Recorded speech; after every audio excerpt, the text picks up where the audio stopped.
بنی اسرائیل کے 99 افراد کے قاتل کی توبہ۔ بخاری و مسلم میں بنی اسرائیل کے ایک قاتل کا واقعہ نقل کیا گیا ہے۔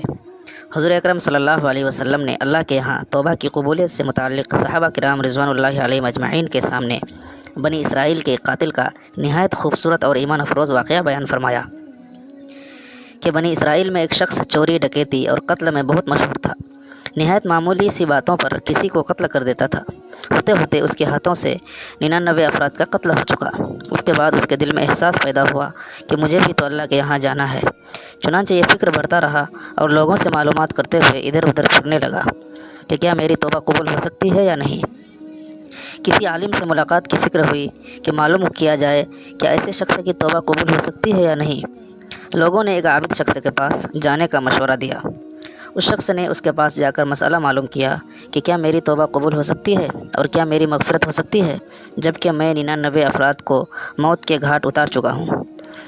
اس عابد کو مسئلہ معلوم نہ تھا۔ اس نے اپنی عقل سے قیاس آرائی کی، جو آدمی 99 انسانوں کی جان مار سکتا ہے، اس کی مغفرت کہاں سے ہوگی؟ چنانچہ اس نے کہہ دیا کہ تیری توبہ قبول نہیں ہو سکتی۔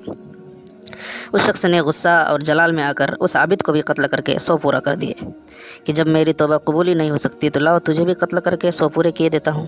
چنانچہ اس نے 100 پورے کر دیے، مگر اس کے دل میں تردد باقی رہا کہ میری مغفرت کی کوئی شکل ضرور ہوگی۔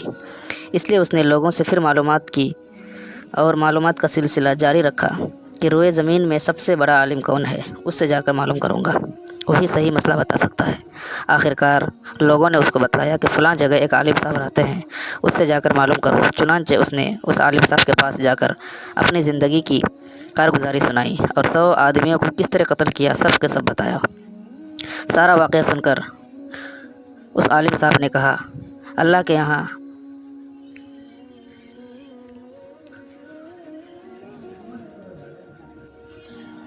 سارا کارنامہ سنا کر معلوم کیا کہ اب بتلائیے کہ میری توبہ قبول ہوگی یا نہیں، کیا اللہ کے یہاں مجھ جیسے گناہ گار کے لیے بھی مغفرت کا کوئی خانہ ہے؟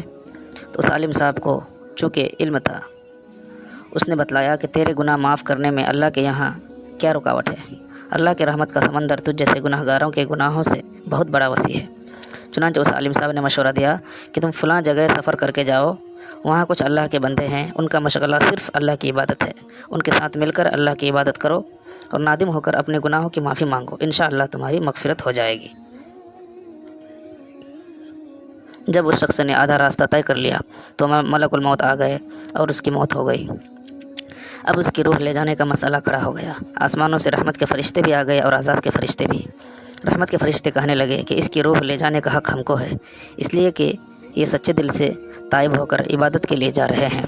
اور عذاب کے فرشتے کہنے لگے کہ اس کی روح لے جانے کا حق ہم کو ہے، اس لیے کہ اس شخص نے کبھی کوئی نیک کام نہیں کیا ہے، پوری زندگی معصیت میں گنوا دی ہے۔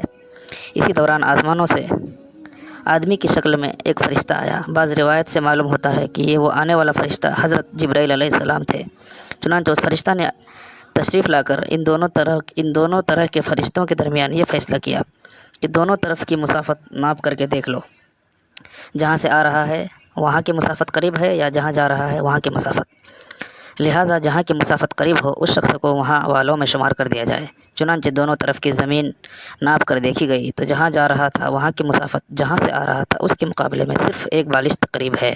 چنانچہ فیصلہ ہوا کہ مقام معصیت سے مقام عبادت صرف 1 بالشت قریب ہے، اس لیے رحمت کے فرشتوں کو اس کی روح لے جانے کا حق ہوگا۔ چنانچہ اللہ کی طرف سے اس کی مغفرت کا اعلان ہو گیا۔ تو دیکھا آپ نے، معلوم ہوا کہ انسان جب بھی سچے دل سے توبہ کرتا ہے تو پھر اللہ پاک بھی اس کے توبہ کو قبول کر لیتا ہے، اس لیے ہمیں بھی سچی پکی توبہ کرنی چاہیے۔